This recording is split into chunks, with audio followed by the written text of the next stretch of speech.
Sedum, autumn joy, is an award-winning perennial plant and a mainstay in many of our gardens. This hardy perennial has a moderate growth rate, blooms in September through October in our area, and is hardy in zones 3 through 9. Sedum grows best in full sun and likes dry conditions. It's especially nice during our August dry season where it continues to do well without watering. There are hundreds of types of sedum. This one is Ruby Glow, a ground cover. There are even white variegated sedum that grow to about 3 feet and look lovely when they're mixed in with the autumn joy sedum. You may have a whole garden section just planted with different types of sedum. They all look good together.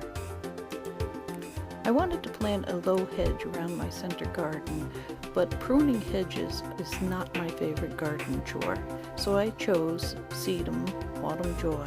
It's the right height, it's easy to propagate, and very inexpensive. Each year I would dig up the sedum plants and divide them into smaller bunches, eventually making a hedge around the whole garden. This is a very inexpensive way to make a hedge. You can even use this in your front yard along the sidewalk. This is the sedum hedge along one side of the garden. All the sedum used originally came from only one plant. You can see how the sedum has filled in. This picture was taken in August. The sedum hedge blooms in September, providing wonderful end-of-the-year color. It attracts hundreds of bees and butterflies. This is how the sedum looks in November.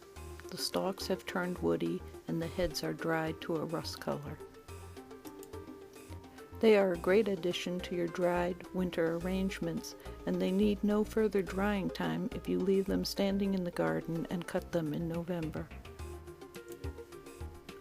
And here is the best reason for growing a sedum hedge. They look beautiful with snow on them.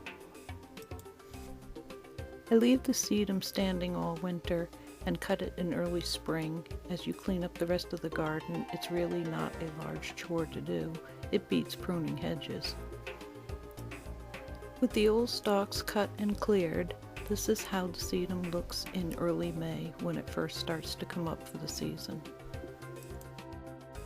Because the sedum hedge starts anew each year, if you have any damage or gaps, it is a simple matter of digging up the plants and dividing them yet again. Before investing in costly hedge material like boxwood, try a sedum hedge first and see how it looks. You can always replace it when you have more money. Sedum hedges cost very little to divide and propagate over a long period of time. As gardeners, sometimes it's fun to think out of the box, to try a new plant in a new design. Sometimes the results might surprise you.